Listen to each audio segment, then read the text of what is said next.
읽겠습니다. 시작. 이새의 줄기에서 한 싹이 나며 그 뿌리에서 한 가지가 자라서 열매를 맺는다. 주님의 영이 그에게 내려오신다. 지혜와 총명의 영, 모양과 권능의 영, 지식과 주님을 경외하는 영이 그에게 내려오시니. 그는 주님을 경외하는 것을 즐거움으로 삼는다. 그는 눈에 보이는 대로만 재판하지 않으며 귀에 들리는 대로만 판결하지 않는다. 가난한 사람들을 공의로 재판하고 세상에서 억눌린 사람들을 바르게 논죄한다. 그가 하는 말은 공공이가 되어 잔인한 자를 치고 그가 내는 정보는 사악한 자를 사용해 처한다. 그는 정의로 허리를 동여매고 성실로 그의 몸에 띠를 삼는다.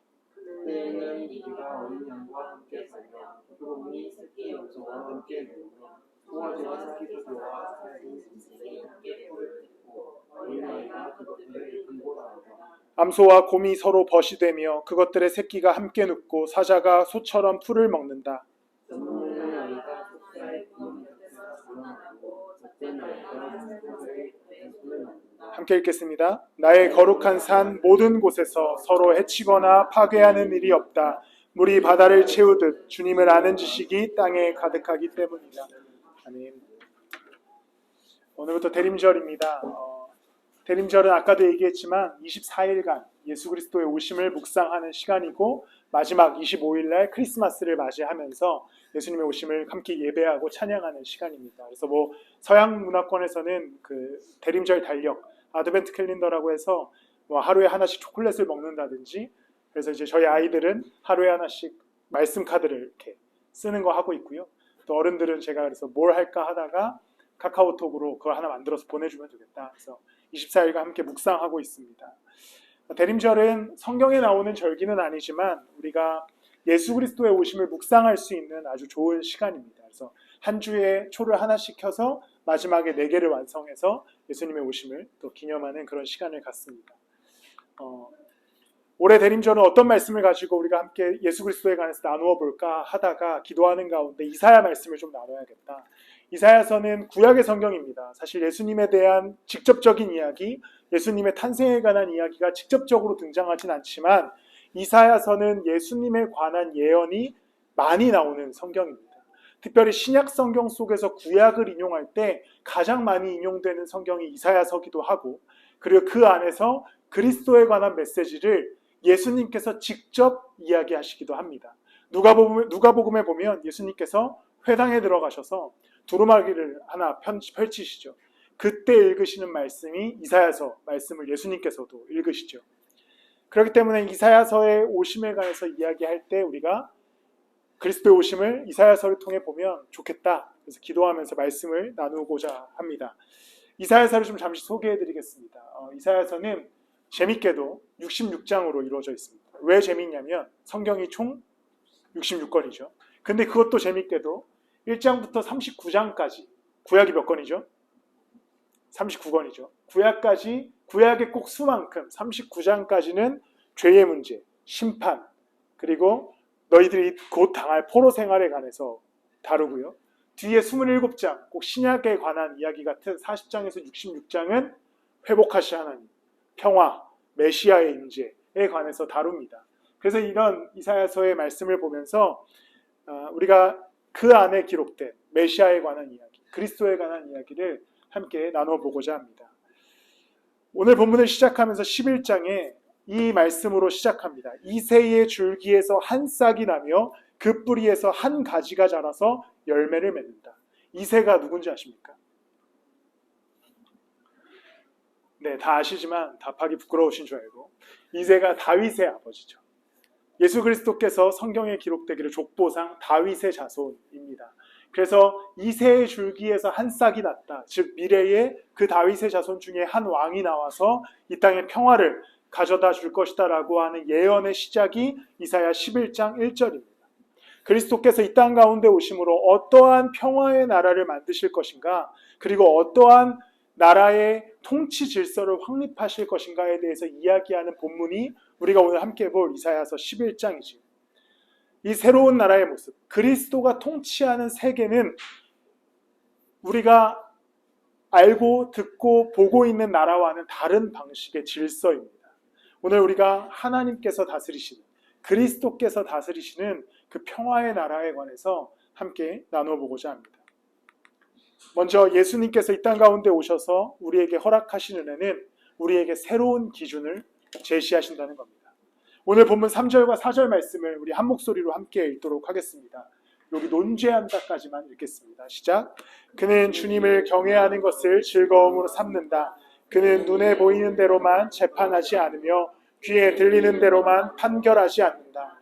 가난한 사람들을 공의로 재판하고 세상에 억눌린 사람들을 바르게 존재한다.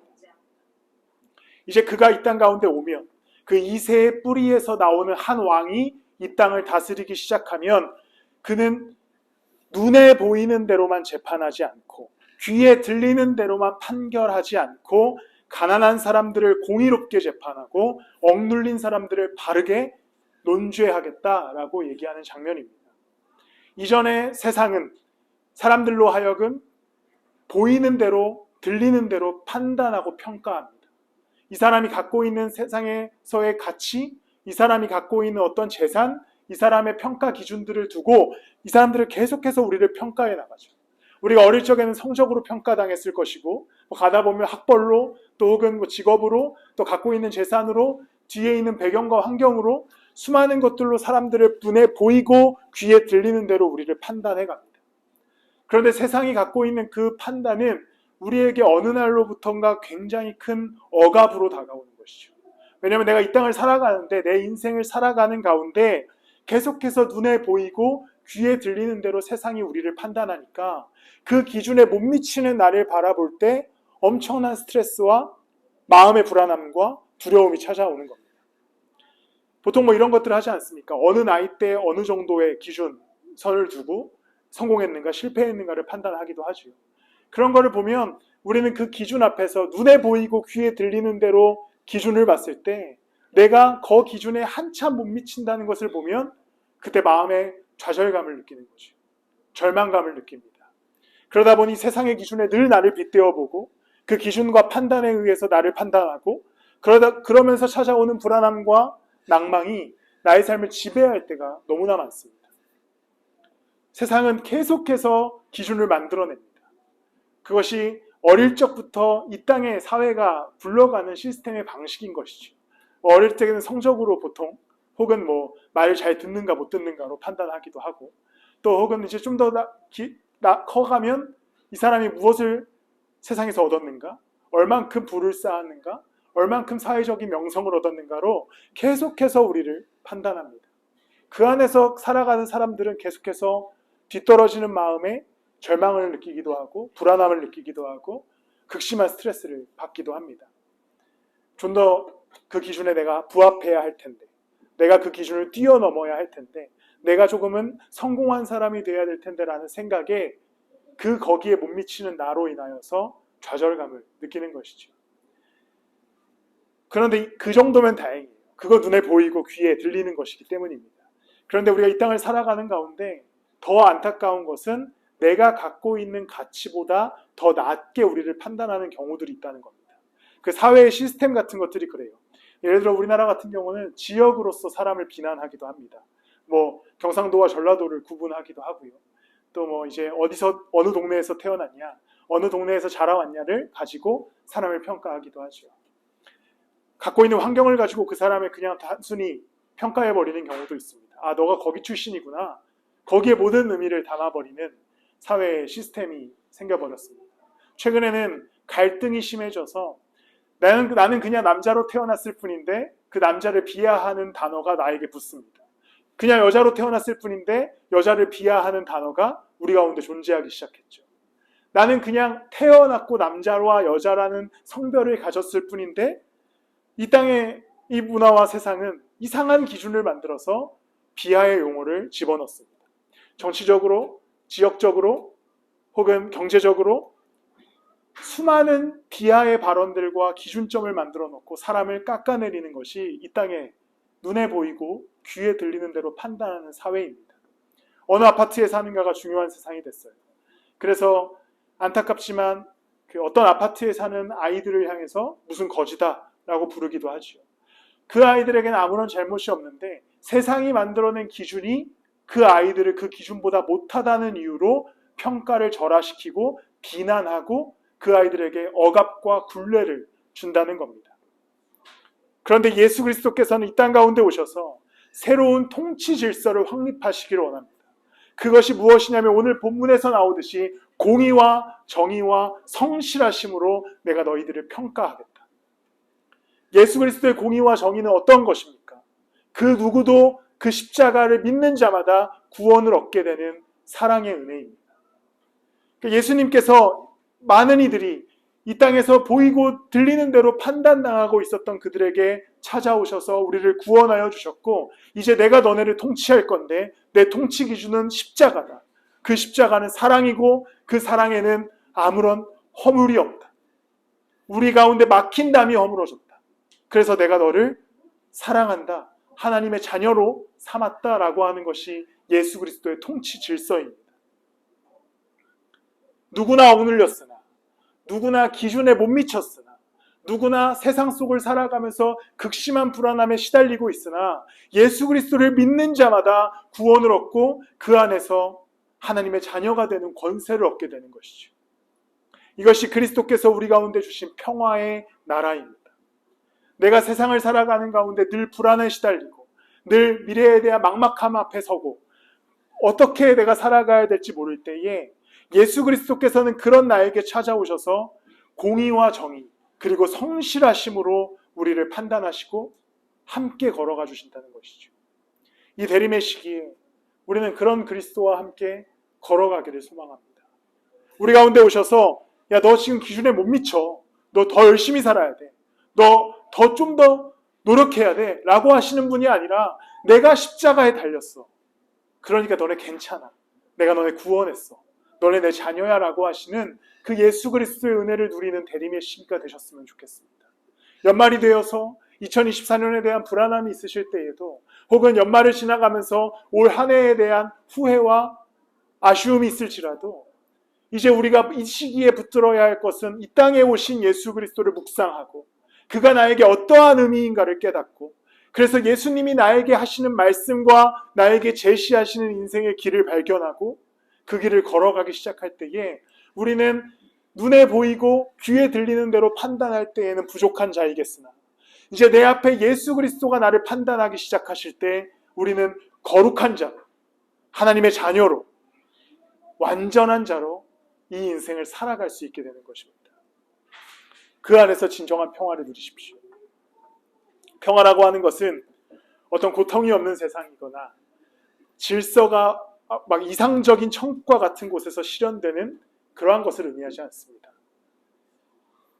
나를 채찍질하고 나를 힘들게 살아가게 하는 이 땅 가운데 예수 그리스도와 함께 걸어가게 하시는 것이 진짜 평화입니다. 이 사진을 하나 준비했습니다. 명동 신세계 백화점이죠. 이 사진을 문득 보면서 엄청난 크리스마스의 의미를 다시 생각하게 되었습니다.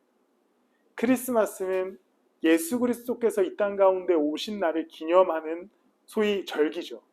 그런데 어느 순간 크리스마스는 사람들이 즐기고 노는 그리고 선물을 교환하는 그러한 하나의 행사로 바뀌었습니다. 그래서 이 세상이 엄청나게 화려하게 크리스마스 장식을 꾸미고 그리고 어디 좋은 곳에 가면 크리스마스 이렇게 분위기를 형성해놨다라는 그런 글들을 자주 볼 수 있습니다. 이런 것들을 바라보는데 마음에 먹먹함이 있었습니다. 크리스마스는 예수 그리스도께서 오신 것이고 그리스도를 믿는 모든 자들에게 평화를 주시는 시즌인데 어떤 이들은 이곳에 가서 꼭 신세계 백화점을 의미하는 것이 아니라 어떤 크리스마스를 즐길 수 있는 마음의 여유와 경제적인 여유가 있을 겁니다. 그런데 어떤 이들은 크리스마스에 참담한 심정과 가난한 마음을 누리는 때도 있을 거고요. 어떤 이런 너무나 화려해져 버린 크리스마스라고 하는 세상의 방식 때문에 정말 예수 그리스도의 평화가 전해져야 하는 사람들이 그리스도를 못 보고 있는 것은 아닌가. 누군가는 크리스마스라고 하는 이름 아래에 좋은 것들을 누리고 좋은 음식을 먹고 좋은 것들을 서로 나누지만 예수님을 진짜 믿고 있으나 그것이 여건이 안 돼서 평화를 못 누리는 자들이 오히려 예수가 오신 이 크리스마스에 박탈감을 느끼고 있지는 않는가, 그러한 묵상이 있었습니다. 예수 그리스도께서는 화려한 장식을 위해 이 땅 가운데 오지 않으셨습니다. 아주 낮고 낮은 한 집의 구유에서 태어나신 예수는 화려하지 않은 인생을 살아가시다 십자가에 달려 죽으시게 됩니다. 그 이유는 이 땅에 정의롭지 못하고 공의롭지 못한 방식으로 판단당하고 평가당하는 사람들을 구원해 주셔서 내가 너를 사랑한다. 세상이 너를 버려도 나는 너를 버리지 않는다. 세상이 너를 외면하여도 나는 너를 외면하지 않는다라고 약속하시고 평화를 주시기 위해 이 땅 가운데 오셨습니다. 이번 크리스마스만큼은 그 그리스도를 묵상하는 시간이 되시길 소망합니다. 내 삶이 불안할 때에 위로를 누리십시오. 그리스도께서 나와 함께 하신다. 그가 이 땅 가운데 오셨다. 내가 세상의 모든 것을 누리지 못할지라도 그리스도와 함께 주님의 평안을 누려나간다라고 하는 그 기쁨으로 살아가시는 저 여러분 되시기를 예수 그리스도 이름으로 축복합니다. 두 번째는 예수님께서 이 땅 가운데 오셔서 평화의 공동체를 선언해 주십니다. 6절부터 8절까지 말씀인데요. 우리가 너무나 잘 아는 문장입니다. 어릴 적부터 교회를 다니신 분들이라면 어린이 찬송가에 많이 나오는 가사지요. 함께 읽도록 하겠습니다. 시작. 그때에는 이리가 어린 양과 함께 살며 표범이 새끼 염소와 함께 누우며 송아지와 새끼 사자와 살찐 짐승이 함께 풀을 뜯고 어린아이가 그것들을 이끌고 다닌다. 암소와 곰이 서로 벗이되며 그것들의 새끼가 함께 눕고 사자가 소처럼 풀을 먹는다. 젖먹는 아이가 독사의 구멍 곁에서 장난하고 젖된 아이가 살무사의 굴에 손을 넣는다. 평화의 나라가 옴을 하나님께서 예언하시면서 하나의 비유, 하나의 그림을 그려주십니다. 그런데 이 말씀을 잘 읽어보면요, 이렇게 얘기하시지 않아요. 그때에, 하나님 나라가 임할 때에 모든 이들이 어린 양처럼 될 것이다 라고 얘기하지 않습니다. 다 양이 될 것이다 라고 얘기하지 않죠. 오늘 본문에서 어떻게 얘기하냐면 이리가 어린 양과 함께 살고 표범이 새끼 염소와 함께 눕고 송아지와 새끼 사자와 살찐 짐승이 함께 풀을 뜯고, 여전히 이리와 표범은 이리와 표범으로서의 정체성을 갖고 있습니다. 사자는 여전히 사자로서의 이름을 갖고 있습니다. 그런데 하나님이 임하는 나라에는 어떻게 되냐면 이리가 자신의 정체성을 내려놓고 어린 양과 함께 사는 것이죠.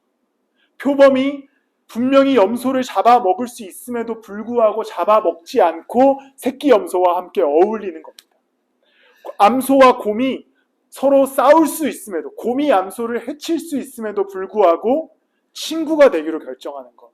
이것이 평화의 나라라는 겁니다. 진짜 짐승들이 그렇게 된다는 이야기가 아니라 하나님께서 이 말씀을 하시면서 이야기하고자 하시는 것은 강한 자가 자신의 것을 내려놓고 약한 자들과 함께하고 자기의 안에 꿈틀대는 본능과 본성이 있는 자들이 그것을 하나님 앞에서 죽이고 내 이웃과 함께 걸어가는 세상.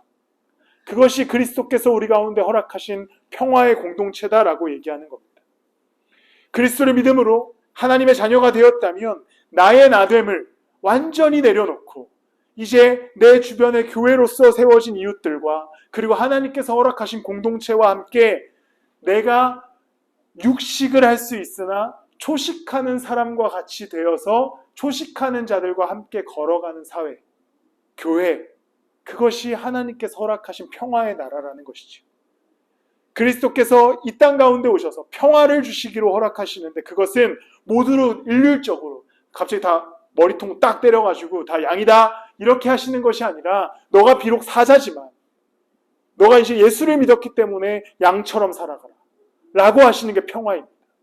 그러한 공동체를 이룰 수 있어야 되는 것이죠. 내 안에는 수많은 불만과 상대를 미워하는 미움과 그리고 이 땅을 살아가면서 엄청난 화가 있을지라도 그리스도가 내 안에 계시다면 평화를 위하여 나됨을 죽이고 하나님과 함께 걸어갈 수 있는 그러한 세상 공동체를 만들 수 있어야 됩니다.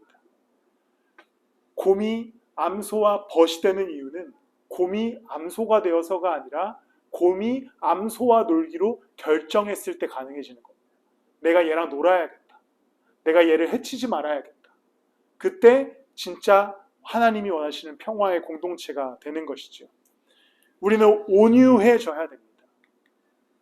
온유라고 하는 단어는 사실 굉장히 우리 가운데 오해받고 있는 단어입니다. 성경에 보면 이 땅 가운데 가장 온유한 자를 누구라고 얘기하는지 아십니까? 구약에 나오네요. 이 사람은 세상에서 제일 온유한 자다.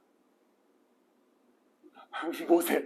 네, 모세인데 잘 생각해 보십시오. 모세는 살인을 저지른 사람입니다. 화가 나서 하나님 앞에서 분노를 일으킨 사람입니다. 그가 온유한가? 우리가 생각하고 있는 온유는 되게 뭔가 착하고 늘 막 웃고 밝은 사람이 온유한 사람처럼 보이지만 이 온유가 갖고 있는 원래 단어는 어떤 뜻이냐면 야생마가 주인에 의해서 길들여져서 주인의 뜻대로 걸어가는 것을 온유하다라고 얘기합니다. 모세는 성정이 불같은 사람이었죠. 그래서 사람을 죽여요. 살인을 합니다. 그가 백성들을 통치하면서도 몇 번이고 화를 주체 못해요. 그런데 그가 하나님께 쓰임받았던 이유는 그 안에 그 분노가 있는 사람이었지만 하나님이 모세를 컨트롤하기 시작할 때 그가 온유하게 하나님의 뜻대로 살아갈 수 있게 된 겁니다. 우리도 온유해져야 됩니다. 우리가 이 교회를 이뤄가면서 그리스도인으로서 살아가면서 이 온유함이 우리 가운데 필요합니다. 내 본성은, 내 안의 화는, 내 안에 있는 이 수많은 예민함과 갈등은 다른 사람들을 판단하고자 하고 해치려고 하고 어울리지 못하게 하지만 예수 그리스도가 이제 나를 위하여 이 땅 가운데 오셨고 내가 그를 믿고 내가 그와 함께 걷는다면 이제 나의 주인이 그리스도로 바뀌었기 때문에 그리스도가 나를 컨트롤하기 시작해서 나는 그리스도의 뜻대로 살아가는 것. 그것이 온유한 자입니다. 교회를 이룸에 있어서도 우리가 아직 작은 교회지만 마음에 안 드는 사람이 있을 수 있겠죠. 그러나 온유한 마음으로 내가 분노할 수 있으나 참아내고 사랑하는 것. 여러분들이 오기 전에 이 예배 세팅을 저와 아내가 함께 하는데 엄청 싸웁니다. 왜냐하면 갑질하지 말아라 해서 빨리빨리 해라. 하지만 그리스도의 사랑으로 참고 세팅을 다 완성해 나가는 것. 집어던지지 않고요. 그것이 바로 교회의 모습이 되어야 되는 것이죠. 예수 그리스도께서 나를 구원하여 주셨다는 것을 믿으신다면 그 온유함으로 살아가시길 바랍니다. 나의 나됨을 죽이고 하나님과 함께 이 땅에 교회 공동체를 세울 수 있는 것. 사자가 육식의 본능을 내려놓고 풀을 뜯는답니다. 그게 상상이 가십니까? 심지어 오늘 본문에 보면 사자가 풀을 먹는데요. 그가 육식을 해야 되는 동물임에도 불구하고 평화의 나라를 위해서 스스로 초식을 하기로 결정합니다. 곰이 굳이 암소와 어울리지 않고 가서 혼자 살아도 됨에도 불구하고 암소와 친구가 됩니다. 아이들이 손을 넣었는데 독사가 그것을 물어버릴 수 있음에도 불구하고 물지 않기로 결정합니다. 이것이 평화의 세상입니다. 내가 이 땅을 살아가는 가운데 그리스도인으로서 살아가는 것. 내가 내 안에 나가 드러날 수 있는 그 시간에 예수님이 주신 평화로 인하여서 나를 죽이고 그리스도의 뜻대로 살아가기 시작할 때 하나님의 통치가 우리의 삶 가운데, 이 교회 가운데, 이 땅 가운데 이루어지게 될 것입니다. 교회는 또 이 그리스도께서 통치하시는 세상은 그리스도인들의 낮아짐이 필요합니다. 이 낮아짐은 그냥 내가 다 잘못했습니다. 내가 다 이런 낮아짐이 아니죠. 그리스도께서 이 땅 가운데 임재하심으로 인하여서 내가 그리스도인답게 살아감으로써 얻어지는 낮아짐입니다. 그리고 서로를 양보하고 배려하는 마음이죠. 그렇게 우리가 살아가기 시작할 때 평화를 예수께서 이루시고 교회를 세우시고 이 땅 가운데 그리스도의 평화를 우리를 통해 선포시켜 주실 것입니다. 마지막으로 당연히 평화의 나라는 말씀이 가득 채워지는 나라입니다. 오늘 함께 보셨던 마지막 절 9절 말씀을 함께 읽겠습니다. 시작. 거룩한 산 모든 곳에서 서로 해치거나 파괴되는 일이 없다. 물이 바다를 채우듯 주님을 아는 지식이 땅에 가득하기 때문이다. 이제 8절을 정리하면서 이렇게 얘기하는 거죠. 나의 거룩한 산 모든 곳에서 서로 해치거나 파괴하는 일이 없을 것이다. 평화가 찾아올 것이다. 왜냐면 이제 뒤에 나오는 겁니다. 왜냐면 물이 바다를 채우듯 주님을 아는 지식이 땅에 가득하기 때문이다. 그러니까 주님을 아는 지식이 이 땅 가운데 가득하기 때문에 평화가 오고, 주님을 아는 지식이 이 땅 가운데 가득하기 때문에 어린 양이 이리와 뛰도는 세상이 될 것이다 라고 말씀하는 것이죠. 평화의 나라가 가득한 이유, 가능한 이유는 그 나라를 이루는 구성원들이 하나님을 아는 지식으로 충만하기 때문입니다. 하나님을 아는 지식이 충만하다는 이유는 무엇입니까? 하나님을 아는 지식이 충만하기 때문에 그 지식으로 살아가게 된다는 것이죠. 물이 바다를 채우듯 주님을 아는 지식이 이 땅과 우리의 삶과 그리스도인들의 삶을 덮기 시작할 때 너무나 자연스럽게 하나님의 뜻이 이 땅 가운데 실현되게 되고 평화의 나라가 그들로부터 시작되는 겁니다. 우리가 평화의 나라를 이룩하는 방법은 정말 스스로를 막 깎아내는 그 불교와 같이 막 스스로 수행하고 막 무건 수행하고 해서 이루어지는 것이 아니라, 하나님의 나라를 이루는 방법은 막 오래 참음과 인내로 가능해지는 것이 아니라 하나님을 아는 지식이 충만해질 때 자연스럽게 이루어지는 나라가 하나님의 나라입니다. 그러니까 앞에서 얘기했던 온유함이라는 뜻도 내가 막 온유해져야지, 나 이제부터 엄청 온유해질 거야, 이래서 가능해지는 것이 아니라 하나님이 나의 주인이심을 인정하고 그가 나에게 말씀하시는 말씀을 믿기 시작할 때, 그대로 살아가기 시작할 때 자연스럽게 온유해지는 것이죠. 내 삶과 우리 교회에 하나님을 아는 지식이 가득해질 때, 그 지식이 풍성해질 때 자연스럽게 그로 인해서 평화의 나라가 찾아올 것입니다.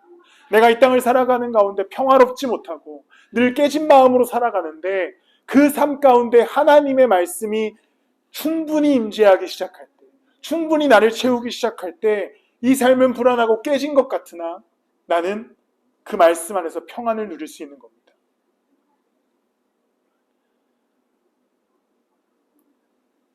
평화의 나라를 이루는 평화의 나라가 여러분들의 삶이 되기를 소망합니다. 나의 삶의 바다에 하나님을 아는 지식으로 가득 채워진다면 그 어떠한 것도 두려울 게 없게 될 것입니다. 나의 나됨을 내려놓는 것, 지금은 어렵죠. 내가 순종하는 것, 내가 누구를 위해 배려하고 양보하는 것 어렵습니다. 그런데 하나님을 아는 지식으로 충만해질 때 그것은 너무나 쉬운 일이 됩니다. 교회를 섬기고 교회를 이루는 것, 교회 안에서 공동체를 형성하는 것 어렵습니다. 시간을 내야 되고요. 귀찮음도 해결해야 되고요. 그런데 하나님을 아는 지식이 충만해질 때 이것도 당연히 너무나 쉬운 일이 될 것입니다. 그러니 말씀을 묵상하시고 그 말씀 안에 거하시는 여러분들이 되시길 소망합니다. 한 영상을 보다가 이렇게 이제 유튜브 쇼츠였는데, 이렇게 다행인지 불행인지 알고리즘 때문에 저는 이렇게 말씀이 자주 뜨는데, 처음 보는 목사님인데 이제 그 썸네일 문구가 이거였어요. 교회 분쟁을 해결하는 법. 재밌잖아요. 그래서 들어갔어요. 근데 정말 간단합니다. 뭔지 아십니까? 말씀 읽으면 된다. 그러니까 거기 교인들이 다 말씀 읽고 그 말씀을 진리로 믿으면 분쟁이 일어날 수가 없다. 그러니까 분쟁이 일어나는 교회는 말씀을 제대로 따르지 않고 있기 때문이다 라는 이야기로 넘어갔습니다. 그걸 보면서 이걸 무슨 아무나 다 할 수 있는 말을 이렇게 하고 계시나 라는 생각을 했다가 참 여러 가지 상황들이 스쳐 지나갔습니다. 그러게 하나님의 살아있는, 우리가 알고 있는 이 성경에만 봐도 교회 공동체가 어떻게 살아가라고 하는지 다 나와 있는데 우리는 왜 싸울까? 그냥 이 성경, 우리가 믿고 있는, 심지어 목사님들이 신학교 다니면서 주구장창 공부했던 그 성경 말씀에 교회가 어떻게 이루어져야 되는지 다 나와 있는데 왜 우리 교회들은 싸우고 갈라질까? 아마도 하나님을 아는 지식이 가득하지 못하기 때문이겠다. 그렇기 때문에 이 말씀 안에 내 삶을 채워나가고, 말씀으로 교회를 채워나가고, 내가 말씀으로 살아가기 시작할 때 우리는 평화 안에 거하며 평화로운 나라를 이룰 수 있습니다.